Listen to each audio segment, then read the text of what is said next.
Have you ever found yourself scrolling through a news feed, maybe? Mm-hmm. Or perhaps a headline pops up about some, groundbreaking scientific discovery. Mm-hmm. Or maybe you're sifting through a really detailed business report. Right. Or even just like a casual statistic shared by a friend.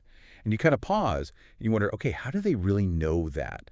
What's the actual bedrock evidence behind that claim? It's a really common question, I think, that curiosity. It is. And, so often underpinning so much of how we understand the world, there's this seemingly simple number, the Ah, p-value. the p-value. Yeah, exactly. Yeah. And this humble number, I mean, despite its pervasive use everywhere, science, medicine, social fields, you name it, it's actually been at the very center of this, well, decades-long, really passionate and sometimes, honestly, quite furious debate within the scientific community. Decades is right. It's got quite a history. It really does.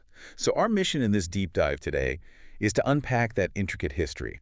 We want to explore the profound concerns about its misuse that has, quite literally, led to what many call a significant crisis in science. The reproducibility crisis. Precisely. And we'll also dissect a landmark statement from the American Statistical Association, the ASA, that really aims to redefine the p-value's role and maybe offer a path forward.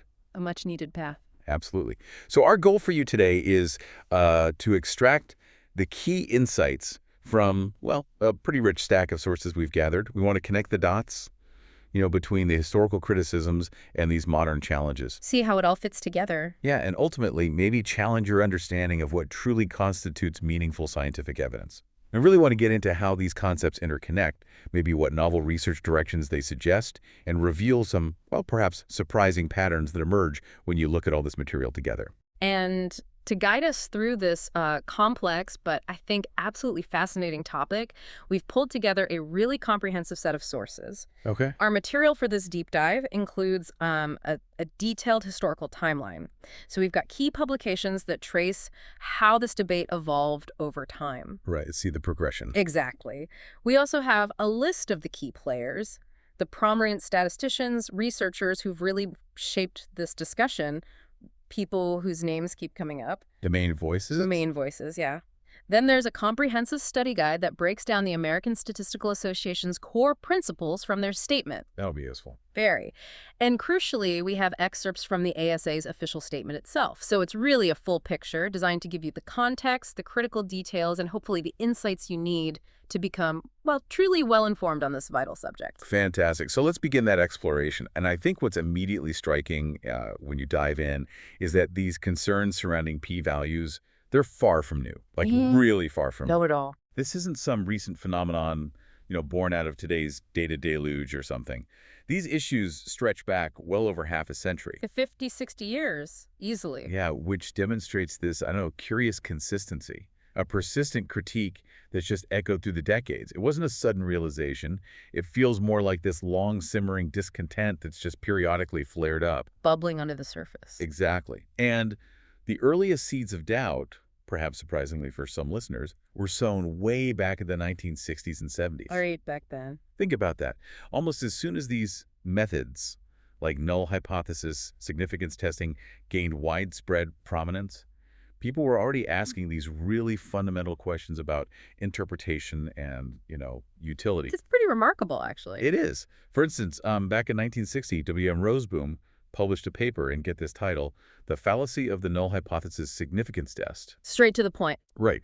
In the Psychological Bulletin. And this wasn't just, another academic paper. It was like a foundational crack in the whole edifice. It showed that these inherent problems were being recognized almost immediately. That's a key insight right there, isn't it? The doubts were sown almost as soon as the thing took root. Testament to some sharp minds back then, definitely. They saw potential issues very early on. Totally. Then, just a few years later, 1963, you have Edwards, Linman, and Savage publishing Bayesian statistical inference for psychological research. The Bayesian approach making an early appearance. Exactly. This was an early and pretty significant example of these alternative statistical philosophies starting to emerge. Yeah. It suggested, hey, there are other ways, maybe more intuitive ways, to think about and quantify evidence for or against the hypothesis. Yeah, showing that the frequentist approach, which is where p-values live, Right. wasn't the only game in town. Not even back then. Not at all. Mm. And then jump forward a bit to 1978, Kenneth J. Rothman, writing an editorial in the New England Journal of Medicine, a major medical journal called A Show of Confidence.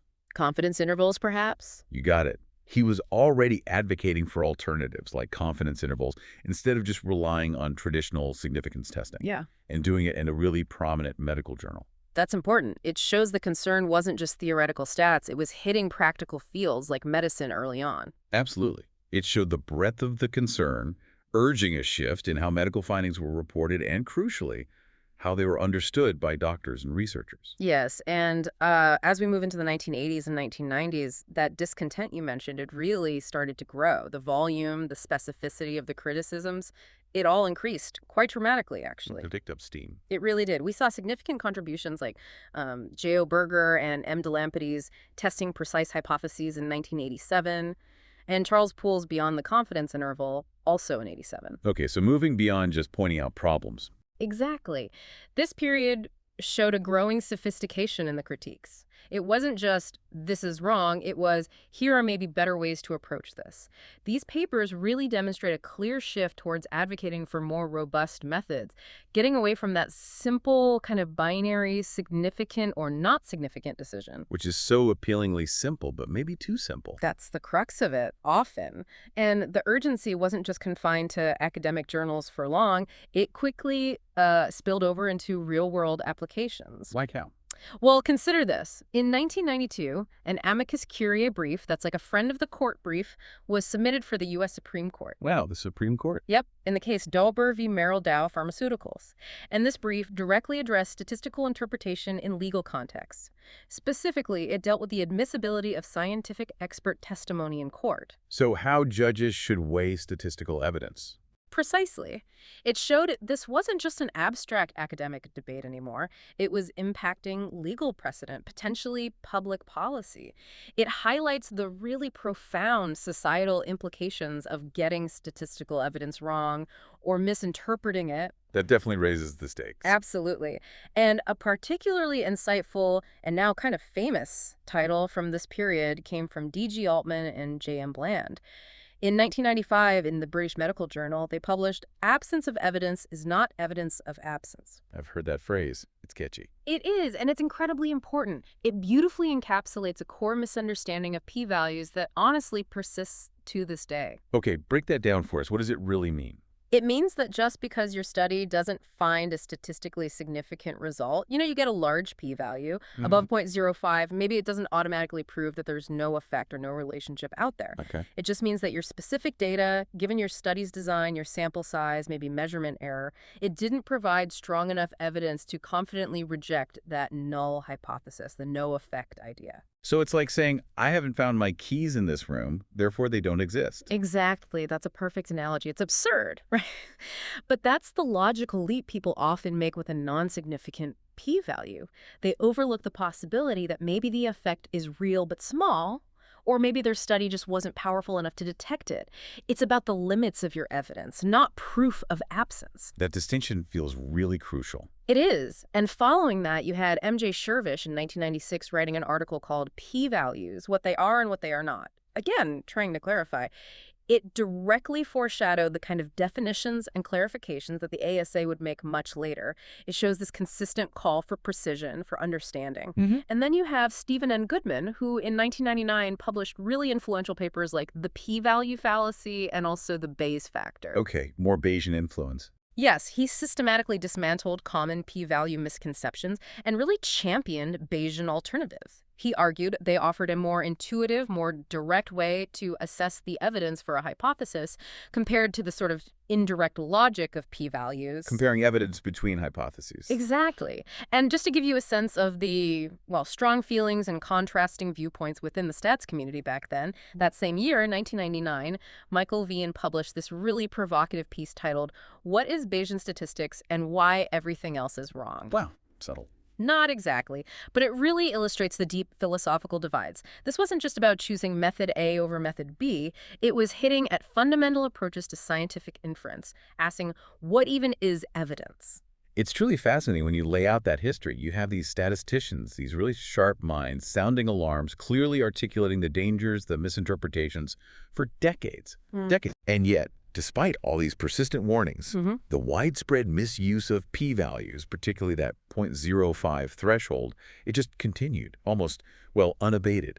Why do you think that is? What explains this surprising pattern of persistence, this almost institutional deafness to decades of warnings? That's a really excellent question, and I think it gets to the heart of, well, scientific culture and maybe inertia within practice and education. I think there are a few key reasons, really. Okay. First, the p-value, especially with that seemingly clear, bright line threshold of .05, it offered this illusion of simplicity. Right, an easy answer. Exactly, an objective binary decision rule. Yeah. Significant or not significant. And in a complex world, especially for researchers under pressure to publish, that simplicity was incredibly appealing. It seemed like a clear pathway. Cut through the noise. Sort of. Second, it just became deeply, deeply entrenched in statistical education. Generation after generation was taught. You calculate the p-value, you compare it to .05. That's how you do science. What you learned at school. Precisely. And then journals demanded it. Funding bodies often implicitly favored studies that could claim significant results. It created this powerful self-perpetuating cycle, which George Cobb later described so well. The circular problem. That's the one. And finally, I think there was, and honestly still is, a fundamental misunderstanding of what the p-value actually means. As we just discussed, people constantly conflate it with the probability that their hypothesis is true or the chance their result is just random luck. Which is not. Neither of those is correct. So you have this combination, perceived simplicity, institutional inertia, this kind of educational lock-in, and widespread conceptual confusion. That created an incredibly resilient, even if problematic, status quo. That's a really insightful breakdown, that combination of factors. It paints a clear picture of why change was so slow. And it perfectly sets the stage for what happened next, what we now call the reproducibility crisis. Exactly. That's where things really started to boil over. And that's precisely where we transition. The 2000s, early 2010s, this is when that long simmering discontent, those alarms we talked about, finally began to boil over into, a full-blown reproducibility crisis. Yeah. The sheer volume of critical papers from this time is just striking. It really accelerated. Yeah. In 2001, for example, you had Honig and Heisey publishing The Abuse of Power, the pervasive fallacy of power calculations for data analysis. So, hitting another angle of statistical misuse, how people incorrectly use statistical power calculations. Right, often to justify results or lack thereof. Exactly. But perhaps most crucially, the name that really became synonymous with this crisis, John Ioannidis. Yes, Ioannidis. He released these incredibly influential papers, contradicted and initially stronger effects in highly cited clinical research in 2005, and then why most discovered true associations are inflated in 2008. These were, seismic. They sent shockwaves through the scientific community. Absolutely. They revealed this really shocking truth, that a large portion of published research, even highly cited stuff in top journals, especially in medicine, it just couldn't be reproduced by independent studies. Or, if it could be reproduced, the effects were much smaller. They were exaggerated versions of reality in the original paper. Yeah, the decline effect, sometimes it's called. Right. And the core insight here was just that something seemed fundamentally broken in the incentives and the practices of science. It was leading to this distorted view of reality in the published literature. It was a massive wake-up call that the scientific process itself, maybe driven partly by these statistical practices, was producing unreliable findings. A hard truth to swallow for science. Definitely. Then in 2006, Andrew Gelman and H.S. Stern published a paper with a title that, just the title alone makes you stop and think. It challenges a really fundamental intuition most people have. The title was, "The difference between significant and not significant is not itself statistically significant." That one takes a moment to unpack. It really does. It points to this subtle, but I think profound flaw in how we often interpret these thresholds. Just because one study gets a p-value of, say, .04 significant, and another very similar study gets p.06 not significant, it doesn't automatically mean those two findings are meaningfully different from each other. Right. The difference between .04 and .06 is tiny, statistically speaking. Exactly. The difference between those two p-values isn't itself statistically meaningful, even though they fall on opposite sides of that magic .05 line. It's a really striking thread, highlighting how arbitrary that cutoff is, and how it can mislead our interpretations. It pushes back against that binary thinking again. It does. And the depth of the criticism kept growing. Books like Stephen Ziliak and Deirdre McCloskey's 2008 work, The Cult of Statistical Significance, How the Standard Error Costs Us Jobs, Justice, and Lives. I mean, the title says it all, doesn't it? Pretty damning. They were arguing that these misapplied statistics weren't just academic curiosities. They had tangible, negative consequences in the real world: jobs, justice, people's lives. Finally, in 2011, you get Simmons, Nelson, and Simonson publishing False Positive Psychology. Undisclosed flexibility in data collection and analysis allows presenting anything as significant. Ah, the p-hacking paper. That's the one. This paper was absolutely instrumental in bringing widespread attention to this key driver of non-reproducible research: p-hacking. They explicitly named it and detailed how researchers could, often subconsciously even, nudge their results over the .05 line. Yeah, through what they called researcher degrees of freedom. Exactly. Things like running many different analyses but only reporting the significant one, or maybe stopping data collection early when significance is hit, or deciding how to handle outliers after seeing the data. All those little choices that can influence the final p-value. Right. And it became clear this wasn't just a few bad apples. It was potentially a widespread issue baked into the system. And this period, this intense scrutiny, it really did mark a critical turning point. It led to this confluence of specific catalysts that finally pushed the American Statistical Association to take what was really unprecedented action for them. Okay, so what were those specific catalysts? What finally tipped the balance? Well, one of the most poignant observations, one that directly spurred the ASA board into action, came from statistician George Cobb in February 2014. He posed that classic circular problem to an ASA discussion forum, the one that really encapsulates the inertia we talked about. Remind us of that again. He asked, why do so many colleges and grad schools teach p equals 0.05? The answer: because that's still what the scientific community and journal editors use. Then the follow-up. Q, why do so many people still use p equals 0.05? Let me guess. Because that's what they were taught. A, because that's what they were taught in college or grad school. It's perfectly circular. And it's so problematic because it shows this practice based purely on tradition, on self-perpetuation, not on sound statistical reasoning or a deep understanding of the tool's limitations. It just highlights how this convention got locked in. Stuck in a loop. Exactly. And at the same time, you had this intense public and media scrutiny building up, amplifying all the academic concerns for a much broader audience. Right, the popular science articles. Yeah, Science News, a really widely read publication, stated baldly in 2010, it's science's dirtiest secret. The scientific method of testing hypotheses by statistical analysis stands on a flimsy foundation. Wow, that's strong language. Very, and that wasn't some obscure journal. It was mainstream Science News. Then another Science News article in 2014, by Tom Siegfried again, claimed statistical techniques have more flaws than Facebook's privacy policies. Okay, that's memorable. Hits a nerve. Definitely designed to capture public attention, illustrate the perceived problem in a relatable way. And Regina Nuzzo's widely viewed 2014 piece in Nature, Scientific Methods, Statistical Errors, further amplified the debate within the scientific community itself. So it was breaking out of just stat circles. Absolutely. These highly visible discussions brought this long-standing academic debate right into the public eye, creating undeniable pressure for a leading professional body like the ASA to step in and say something.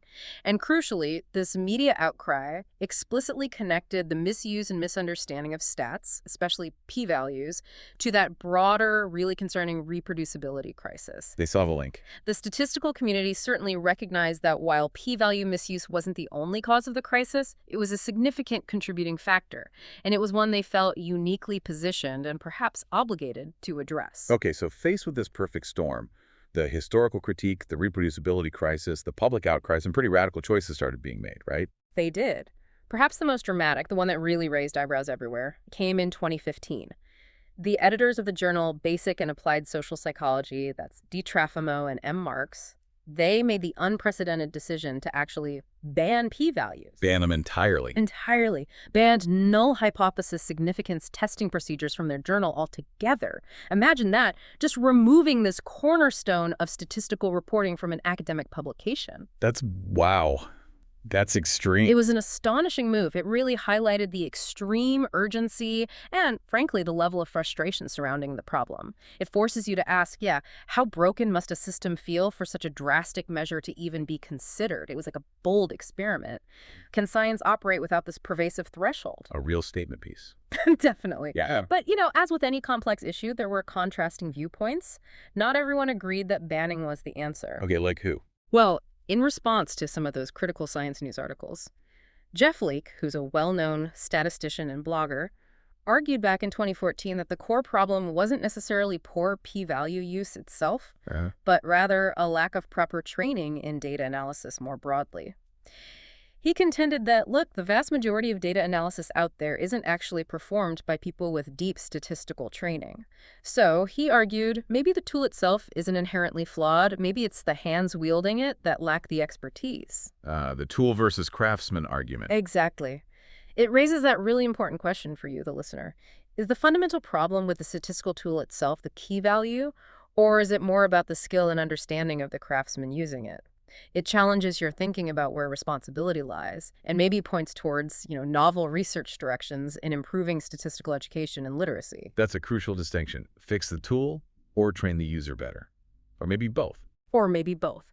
But this convergence, the decades of concern, the public outcry, these radical actions by journals, the tool versus craftsman debate, it all created this undeniable pressure point. It made it crystal clear to the ASA that a formal statement wasn't just warranted, it had become an absolute necessity. They needed to provide clarity, guidance, something to the broader scientific community. This was the environment, this unique moment of crisis and opportunity that finally spurred the ASA into action, leading to their landmark 2016 statement. Okay, so after all that build-up, decades of debate, the crisis, the pressure, the American Statistical Association, the biggest professional group of statisticians in the world, finally steps up and releases its landmark 2016 statement on p-values. What exactly were they trying to clarify with this? Well, it's important to understand what they weren't trying to do first. They didn't aim to resolve every single controversy or, take sides in every long-standing statistical debate like the frequentist versus Bayesian arguments. Right, not settling all scores. No. Instead, the goal was to articulate widely agreed upon principles. Things that most statisticians could nod along with, principles designed to improve quantitative science. And crucially, it was aimed primarily at a broad audience. Researchers in all fields, science writers, journal editors, students, not just specialist statisticians. So providing a common ground, a foundational consensus from the experts for everyone else. Precisely. And at its very core, the ASA statement starts, quite logically, with a foundational definition. Informally, they state, a p-value is the probability under a specified statistical model that a statistical summary of the data would be equal to or more extreme than its observed value. Great, let's put that in maybe simpler terms for listeners. It's basically a measure of how surprising your data looks. Kind of, yeah. How surprising your observed data would be if, and this if is critical if there were truly no effective difference in the world, if that null hypothesis were absolutely true. So a tiny p-value means your data is really surprising under that no-effect assumption. Which makes the no-effect assumption seem unlikely. Right. It provides evidence against the null hypothesis. Okay, and that sets the stage for their first principle, which clarifies that accurate interpretation. Exactly. Principle 1 states, p-values can indicate how incompatible the data are with a specified statistical model. So, the smaller the p-value, the greater the statistical incompatibility between your data and that null hypothesis, or the model assumptions. It suggests evidence against the null. It's a measure of surprise, you could say, under that null assumption. But notice, it's about incompatibility with the model, not a direct statement about the truth of some alternative hypothesis. Right. It doesn't prove the alternative is true, just that the null looks shaky. Well put. Now, here's where we get into tackling some of the most pervasive and honestly most damaging misconceptions. The points that often lead to those aha moments for people. Principle 2 directly confronts one of the absolute biggest ones. Lay it on it. Principle 2. P-values do not measure the probability that the studied hypothesis is true, or the probability that the data were produced by random chance alone. Okay, that is huge. Because isn't that how many people think of it? Like p equals 0.03 means only a 3% chance the result is due to random luck. That is exactly how many people mistakenly think of it. But it's fundamentally wrong. A p-value is not the probability your hypothesis is wrong. It's not the probability your results are just a fluke of random chance. It's a statement about your data, specifically the probability of observing data at least as extreme as yours, assuming the null hypothesis is true. It's about the data in relation to a hypothetical explanation, not a direct statement about that explanation's ultimate truth or falsity. That is a subtle but really, really important distinction. It feels like the core of the confusion almost. It's certainly a major part of it, and getting that right is fundamental. So with that big misconception addressed, what was the ASA's next critical insight? What other deeply ingrained practice did they challenge? That would be principle 3. And this one directly confronts that widespread practice we keep circling back to. Scientific conclusions in business or policy decisions should not be based only on whether a p-value passes a specific threshold, EOG p 0.05. The bright line rule. Exactly. This is a direct challenge to using these mechanical bright line rules, like that arbitrary p 0.05 cutoff, as the sole basis for decisions. The ASA is saying, look, a conclusion doesn't magically become true or real just because the p-value dips below 0.05, nor does it become false or non-existent if it's 0.06. It's not an on-off switch for reality. Precisely. It's a spectrum of evidence, and this principle really emphasizes the crucial need for contextual factors. Think about how we apply this kind of thinking, or should apply it, in daily life. If your doctor says your cholesterol is borderline high, you don't just ignore it because it's not critically high, right? No, you look at the whole picture. Exactly. You look at your diet, your family history, your overall health, other risk factors. Science, the ASA argues, needs that same holistic, contextual view, not just a single number hitting a cutoffs. They point out that things like the study's design, the quality of the measurements, any external evidence that supports or contradicts the finding, the validity of the underlying assumptions, these are all vital. It forces a much broader view of what evidence means. It does. And it fundamentally challenges that potential reliance many of us have on simple statistical benchmarks. The ASA statement even explicitly notes that the widespread use of statistical significance as a license for making a claim of a scientific finding leads to considerable distortion of the scientific process. That's a powerful indictment of the practice, distortion of the scientific process. It really is. It's a statement about the negative impact of oversimplification and maybe the incentives that push people towards reporting just that single number instead of the full scientific reasoning. Okay, so moving on from thresholds, what about principle 4? You mentioned it relates to p-hacking. Yes. Principle 4 is all about full reporting and transparency, and it directly addresses that problem Simmons, Nelson, and Simonson identified so clearly.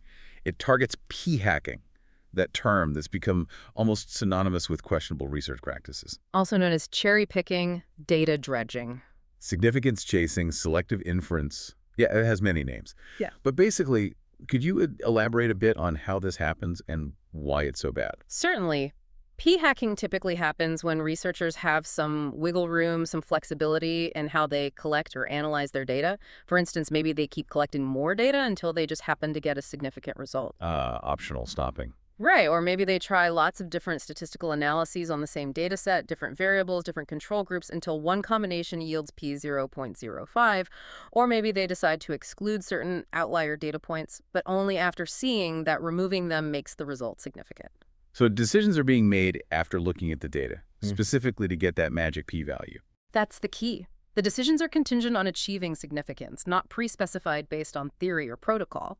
And the consequence, as the ASA highlights, is this spurious excess of statistically significant results that ends up polluting the published literature. Making things look more real than they are. Exactly. It leads to this distorted view where effects seem to exist more often than they truly do, or they appear much stronger than they actually are in reality. And this, of course, directly contributed to that reproducibility crisis we discussed. The ASA's stance on this is unequivocal. Such practices should be vigorously avoided. So what's the solution they propose? Transparency. Full disclosure. Researchers must, they argue, disclose all the hypotheses they explored, all the data collection decisions they made, like stopping rules, all the statistical analyses they conducted, and crucially, all the p-values they computed, regardless of whether they were significant or not. Wow. Lay it all out there. Pretty much. This principle really gets to the heart of ensuring honest, complete scientific storytelling, which is essential for valid interpretation and, of course, for reproducibility. Okay, that makes sense. So we've covered incompatibility, not probability of truth, beyond thresholds, and transparency. What are the last two principles? The last two continue to refine our understanding and tackle other common misinterpretations. Principle 5 states, quite clearly, a p-value, or statistical significance, does not measure the size of an effect or the importance of a result. Ah, the significance versus importance distinction. Precisely. This is another absolutely crucial distinction that many people, researchers included, often struggle with. A small p-value tells you there's evidence against the null hypothesis of no effect, but it tells you absolutely nothing about whether the effect you did observe is large or small, or whether it's scientifically, clinically, economically, or, humanly important. Right. So let's take that diet pill example again. A tiny p-value might tell you it statistically significantly reduces weight compared to a placebo. Correct. It suggests the effect probably isn't zero. But if that significant reduction is only, say, zero point 0.1 pounds over an entire year, averaged across a huge group of people, well, the p-value won't tell you it's only zero point 0.1 pounds. It just says the effect, however minuscule, is unlikely to be exactly zero. Is that zero point 0.1 pounds reduction important or meaningful to someone wanting to lose weight? Probably not. Exactly. And the ASA statement highlights a really surprising pattern related to this. Can you elaborate on that connection between sample size and significance? Yes, this is fascinating. The ASA statement reveals this pattern. Any effect, no matter how tiny, can produce a small p-value if the sample size or measurement precision is high enough. Think about that. Any effect, however trivial. Yeah, it completely challenges that intuition that a significant result must mean a big or important one. You could have a massive study, maybe thousands, even millions of participants think big data, and it might find a statistically significant effect that is completely practically irrelevant. Like a drug that statistically significantly lowers blood pressure by, say, zero point 0.1 millimolars G. Exactly. That's clinically meaningless. But it could produce a p-value of 0.0001 in a huge enough study, Right. just because the study had immense power to detect even the most minuscule deviation from zero. And conversely. Conversely, a large p-value, a non-significant result, doesn't automatically mean the effect is unimportant or even absent. It might just mean your study wasn't large enough or precise enough to detect a real meaningful effect that actually exists. Maybe the drug does have a clinically relevant effect, but your study was too small to show it confidently. So this principle really drives a wedge between statistical significance and any kind of practical or clinical importance. They are different concepts. Completely different. Okay, so that leaves Principle 6. Principle 6 brings it all together, in a way. It emphasizes that, by itself, a p-value does not provide a good measure of evidence regarding a model or hypothesis. This actually addresses a point of internal debate they had when drafting the statement, referencing work by Vail and Johnson. What was the point of debate? Well, Johnson had argued quite rigorously that a p-value near 0.05 taken by itself offers only weak evidence against the null hypothesis. Think about that. The traditional threshold we use for significance is being characterized here as potentially weak evidence when considered alone. Wow. So p 0.049 isn't strong proof. According to this view, not necessarily on its own. It's evidence, but perhaps not as strong as people often assume. Furthermore, the statement clarifies that a large p-value doesn't mean evidence for the null hypothesis either. Why not? We covered absence of evidence isn't evidence of absence. Right. But it's also because many other hypotheses, not just the null, might be equally or perhaps even more consistent with the data you observed. A large p-value just means your data isn't surprising under the null, but it might not be surprising under various alternative hypotheses either. Okay, so it doesn't really help you choose between the null and other possibilities in that case. Not strongly, no. And the crucial implication of all this, the bottom line for Principle 6, is that data analysis should not and really cannot end with just calculating a p-value. It's maybe a starting point for deeper investigation. It's a piece of the puzzle, but it's absolutely not the final word. It's a call for that holistic approach, looking at all the evidence. So what does this all mean for us then, as people trying to be informed consumers of scientific information? These 6 principles, taken together, they really systematically dismantle so many common misunderstandings. They offer a much clearer roadmap for more responsible statistical practice. They really do. They challenge the very foundation of how many of us, maybe even researchers themselves, have been taught to interpret findings, both in school and just reading popular science. But here's an interesting question that comes to mind. How did the ASA actually do this? How did an organization that, as you said, was historically pretty reluctant to take formal positions on specific statistical practices manage to produce such a comprehensive and, frankly, quite groundbreaking statement? It seems like a big institutional shift. That's a really perceptive question, and the answer does reveal a crucial shift in how the ASA saw its role at that moment. This statement truly was a novel undertaking for them. Because they usually stayed neutral on methods. Exactly. Historically, the ASA had maintained a neutral stance, deliberately choosing not to endorse specific methods or take formal positions on matters of statistical practice. The idea was, to foster diverse statistical thought and innovation, not to dictate the one true way. Okay. You can contrast this with some of their previous policy-related statements. They had issued statements on things like value-added models, VAMs for educational assessment. Those are the stats used to evaluate teachers based on student scores, right? That's right, controversial stuff. Yeah. And also on risk-limiting post-election audits. But those statements were different. They addressed specific societal issues where statistical methods were being applied, offering guidance on appropriate use in those policy contexts. Got it. Focused application. The p-value statement, though, was fundamentally different. This was about clarifying a core aspect of statistical practice itself, a foundational concept in their own field that had these incredibly broad implications across basically all scientific disciplines that use data. So tackling their own turf, in a way. In a big way.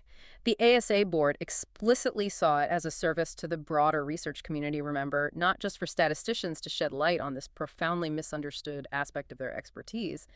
That shift in approach really signals how seriously they viewed the problem and its widespread impact. Okay, so they decided it was necessary. But how did they actually hammer out the details? You mentioned there were diverse viewpoints. Was it a smooth process? Oh, definitely not smooth. The process of developing the statement was indeed challenging, often controversial, and that really reflected the deep, varied, sometimes conflicting perspectives within the statistical community itself. I can imagine. Ronald Wasserstein, who was the ASA's executive director at the time, he was tasked with assembling this group. He brought together over 24 experts, intentionally chosen to represent a wide variety of points of view. Frequentists, Bayesians, theorists, applied statisticians, people from different fields. A real mix. A real mix. And despite some initial doubts, apparently, about whether they could even reach any agreement, there was this strong, almost urgent desire from nearly everyone invited to be involved. They felt the conversation was just too important to sit out, especially given the whole reproducibility crisis backdrop. They knew something had to be done. I think so. But over the course of many months of discussion, the group found that, while agreement on some basic points was relatively easy, it was just as easy, Wasserstein later wrote, to find points of intense disagreement, which highlights just how complex and ingrained some of these statistical debates are, some philosophical, some very practical. So how did they break the deadlock? The pivotal moment seems to have been a crucial 2-day face-to-face meeting in October 2015. It was held at the ASA office in Virginia, and it was expertly facilitated by Regina Nuzzo, the statistician and science writer we mentioned earlier, known for her communication skills. Okay, bringing in a facilitator helped. Apparently so. By the end of that really intensive meeting, they had managed to hammer out a core set of points, the foundational principles that would form the basis of the statement. But even then, the actual drafting process was, quote, lengthier and more controversial than anticipated. Still tricky even after the meeting. Yep. There were specific points of contention that needed careful wording. For instance, how exactly should they address the thorny issue of multiple comparisons? That's when you run lots of tests on the same data, right? Increases the chance of a false positive. Exactly. Andrew Gelman and Eric Loken had written influentially about this garden of forking paths, and integrating that nuance carefully was tricky. There was also, as I mentioned, considerable debate about the precise wording for characterizing p-values near a 0.05 as potentially weak evidence, drawing on Valen Johnson's work, how strongly to phrase that. Right. And even deciding the right level of detail for discussing the alternative approaches, confidence intervals, Bayesian methods, etc., that proved to be a hot topic. Some wanted more detail, others argued for keeping it focused on the p-value itself. Balancing act. A real balancing act. This whole extensive process, including apparently a lengthy discussion at the November 2015 ASA board meeting where the draft was presented, ultimately led to the final approval on January 29, 2016. And how did they release it? Just put it out there. They were quite strategic about the publication. Nicole Lazar, who was the editor of the American Statistician, TAS, the ASA's journal, she chose to publish the statement there. But importantly, she also included an online discussion featuring supplemental commentaries from numerous other experts. Ah, so showing the ongoing debate, too. Exactly. It was a deliberate choice to reflect the diverse viewpoints and the fact that this statement wasn't the end of the conversation, but maybe a new beginning. It was a testament to the complexity, showing that even a consensus statement doesn't magically make all the disagreements disappear. That seems like a very responsible way to handle it. Yeah. So despite all that debate, all the back and forth, the intense disagreements, you said one point had high agreement that the ASA, as this major professional body, absolutely should be speaking out. Yes, there was strong consensus on the need for the ASA to take a stand. But here's a truly fascinating insight, one that really emerges when you look at their own reflections on the process. The ASA explicitly stated right there in their publication, nothing in the ASA statement is new. Statisticians and others have been sounding the alarm about these matters for decades to little avail. Right. They acknowledged the history. So if the content itself wasn't novel, if these ideas have been circulating for 50 years, why issue the statement now? What was the goal, if not presenting new ideas? The goal, they clarified, was, and I quote, to open a fresh discussion and draw renewed and vigorous attention to changing the practice of science. Ah, so it wasn't about the novelty of the message. No, it was about the impact of the messenger. It reveals this crucial insight. The power wasn't necessarily in the newness of the ideas themselves, but in the institutional weight, the authority, the legitimacy that the ASA, as this big, respected professional body, brought to these long-standing concerns. Timing and the source mattered. Exactly. It's a testament really to the idea that sometimes getting the timing right and having the authoritative voice of a respected institution are just as important as the message itself if you want to shift deeply entrenched practices and foster significant change. A lesson in how scientific communities evolve, perhaps. Perhaps so. Okay, so if p-values on their own aren't the sole answer, and we know their misuse has caused problems, what are the recommended paths forward? The ASA statement acknowledges this directly, right? It notes that some statisticians prefer to supplement or even replace p-values with other approaches.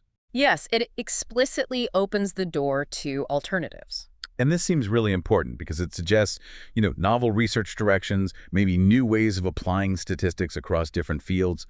What are some of those key alternatives mentioned? The statement details several key types of approaches that offer potentially richer insights and directly address those limitations of p-values we walked through in the 6 principles. Okay. First, they highlight methods that emphasize estimation over testing. Instead of just asking, is there an effect, yes or no, these methods try to estimate how big is the effect and how uncertain is that estimate. Giving you a magnitude. Exactly. So things like confidence intervals, these are pretty widely used already. They provide a range. We are 95% confident that the true effect lies somewhere between X and Y. This immediately shifts your focus from just, is it significant, to, okay, how big might it be and how precisely do we know that? Think about how much clearer that is than just a p-value. Definitely more informative. Then there are credibility intervals. These are essentially the Bayesian equivalent of confidence intervals. But unlike confidence intervals, which are technically about the reliability of the method over many hypothetical repeats, credibility intervals can be interpreted more directly, more intuitively for many people. They represent the probability that the true value of the parameter lies within that interval, given your data and your prior beliefs. A more direct probability statement about the parameter itself. Yes, which many find appealing. And also, prediction intervals. These are different again. They aim to forecast the likely range for a new individual observation or a future outcome, not just estimate a population parameter.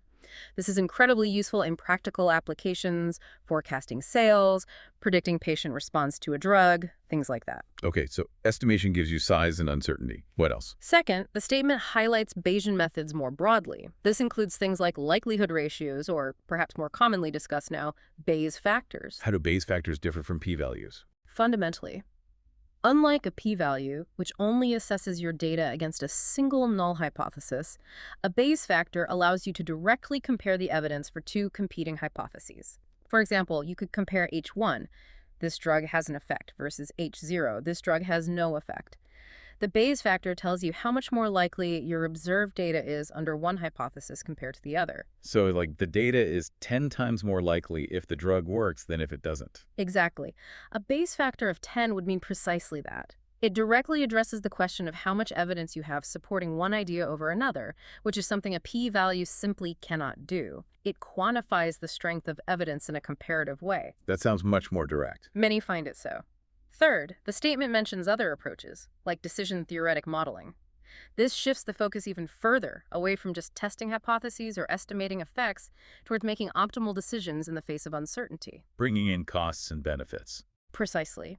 It tries to integrate the statistical results with the real-world consequences, the costs and benefits of different actions based on those results. This is particularly relevant in fields like business, medicine, public policy, where specific decisions need to be made. Makes sense. Any others? And finally, they mention things like false discovery rates, FDR. These are particularly important when you're dealing with situations involving multiple comparisons, like in genomics, where you might test thousands of genes at once. Like the Pavini danger zone. Exactly. Instead of trying to control the probability of making even one false positive error, which is what traditional methods often do and becomes very stringent with many tests, FDR methods aim to control the expected proportion of false positives among all the findings you declare significant. It's a different way of managing the error rate in large-scale testing situations. Okay, so a whole toolkit beyond just P0.05. A much richer toolkit. And this feels like a really profound shift in thinking. You said the critical reason these alternatives are often preferred is because they may more directly address the size of an effect and its associated uncertainty, or whether the hypothesis is true. That links right back to the limitations we discussed. Absolutely. Unlike a p-value, which just tells you about data incompatibility with a null, these alternatives seem to give a clearer, more nuanced picture. How big is the effect? How sure are we about that size? What's the relative evidence for competing ideas? Imagine the insight we could gain if research routinely reported effect sizes and confidence or credibility intervals, instead of just significant or not significant. It moves us from that binary yes-no answer to a much more informative how much and how certain kind of answer, which is surely what we want for understanding research implications. It really feels like it. And this emphasis on estimation, on comparing evidence, it definitely suggests exciting, novel research directions, doesn't it? Figuring out how best to apply and interpret these alternatives across all the different fields of science. There's a lot of active work in that area, for sure.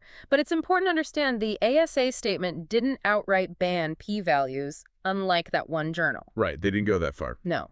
Instead, it strikes this crucial balance. It advocates for their proper use, providing clarity on what they truly mean and, maybe more importantly, what they do not mean. But at the same time, it actively opens the door to and encourages the use of these other valuable statistical tools. So use p-values correctly, but know their limits, and consider using other tools too. Exactly. It's about expanding the statistical toolkit and fostering deeper understanding and better scientific practice. It's not about discarding a tool entirely, but about using it appropriately while embracing new and often complementary ones. We've really covered a lot of ground here. We've journeyed from those earliest complaints about p-values way back in the 60s through the escalating alarms of the reproducibility crisis, and finally landed on the American Statistical Association's landmark efforts to clarify things and guide the scientific community forward. But pulling it all together, what's the ultimate overarching message here for you, our listener? For someone who just wants to be well-informed, who wants to navigate this complex world of data and scientific claims responsibly. I think the ASA's core conclusion, the sentence that really captures the ultimate takeaway, is profound in its simplicity. No single index should substitute for scientific reasoning. No single number replaces thinking. That's the essence of it. It's this powerful call for critical thinking, for a comprehensive understanding of the entire research process, from design to interpretation, and for moving beyond the seductive simplicity of relying on just one number, like a p-value, to make judgments.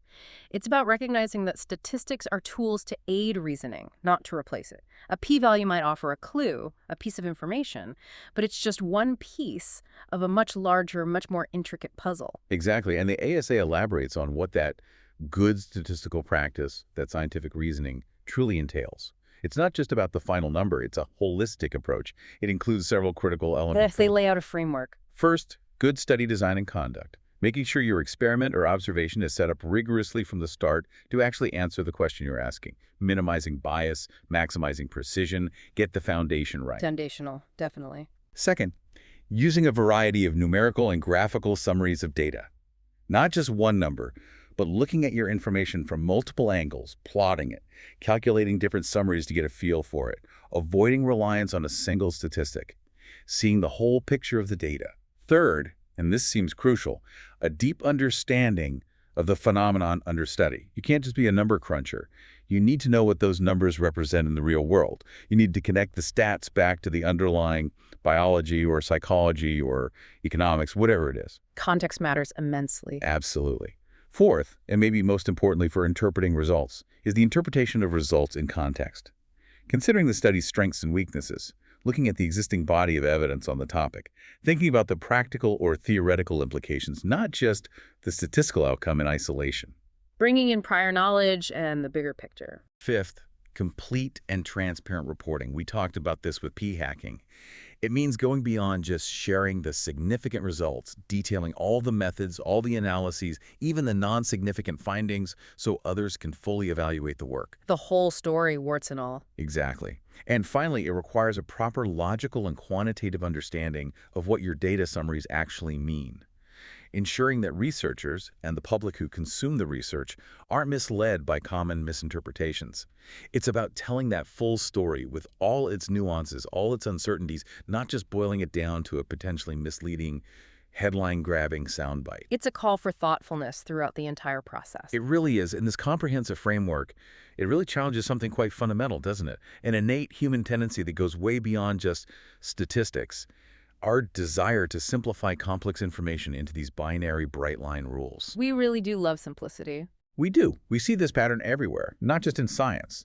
We want a simple yes or no, true or false, safe or unsafe, significant or not significant.